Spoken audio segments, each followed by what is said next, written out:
You've probably never read about the Tulsa race riots in history books when you were in school, but it's definitely a story that's worth knowing about, especially considering the riots that are currently taking place in Baltimore. The Tulsa race riots occurred in 1921, and it was basically a war by the KKK against a very successful and prosperous black community referred to as Black Wall Street.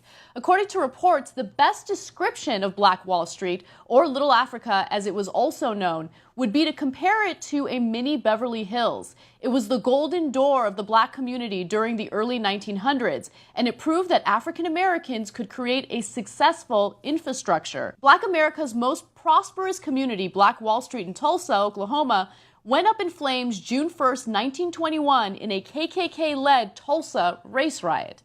This community consisted of individuals that looked out for one another. But more than that, it consisted of individuals that were beyond successful. Some of the most intelligent minds got together and created some of the most successful businesses. They looked out for one another. They created an education system that we can only dream of today. They believed in nepotism only because these black individuals had been so disenfranchised by society that they felt that they can only look out for one another. And as a result, money stayed in their community. In fact, it was passed off about 100 times within the community before it left the community. Right now, when it comes to a black neighborhood, a dollar lasts in that neighborhood for about 15 minutes and then it leaves. And so they managed to create a society that was successful. They were prospering. But it turns out that white individuals in neighboring areas were not too happy about that, particularly the KKK. So this led to a riot, and the way the KKK crafted this riot shows you exactly how deep that jealousy and that envy was. What they did is they accused a man of raping a white woman. But of course that man didn't rape anyone. They just wanted to accuse him so they could go into the community and start violence and trouble. And so they accused this man. A number of KKK members go into the community, and as one black man is armed, ready to defend himself, he's confronted by a white individual who asks him what he's about to do with that gun. And he tells the white man, well, I'm going to do what I need to do if I need to defend myself.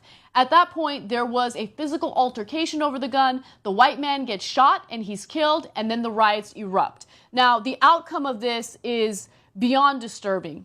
The night's carnage left 3,000 African Americans dead and over 600 successful businesses lost.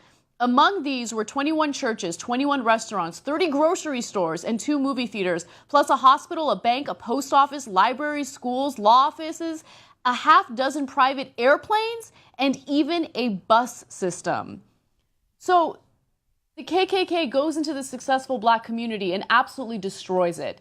And so when we talk about violence in the United States, and when we talk about things like white privilege or institutional racism, this is why it's incredibly important to take these issues seriously. Because when you look at the black community and you wonder why it is that they're angry, why it is that they're rioting, why it is that they're fighting back against things like police brutality and institutional racism, you have to look at the historical context of this country. You have to consider the fact that there was no restitution in this case. These people, 3,000 people, lost their lives. Their businesses were lost. What they had built was completely demolished. And you fast forward to today and you look at statistics and you realize, yeah, maybe things aren't quite as violent as the Tulsa race riots, but you have to consider the fact that African Americans are 4 times more likely to get arrested for marijuana.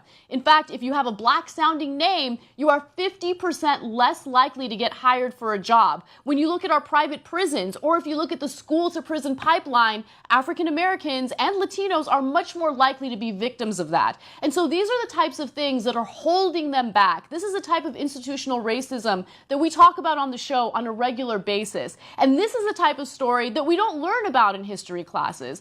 And again, you look at something like this and you realize that if you just create an opportunity for people to prosper, they will prosper, regardless of their race, regardless of their background. That's why education is important. That's why making sure that you give everyone an equal opportunity is important. And that's why it's incredibly important to take stories like the Baltimore riots as seriously as possible and understand that even though there are those who are violent and are doing things that might be considered wrong, there are also those who are legitimately arguing about something that they've been victims of for a very long time.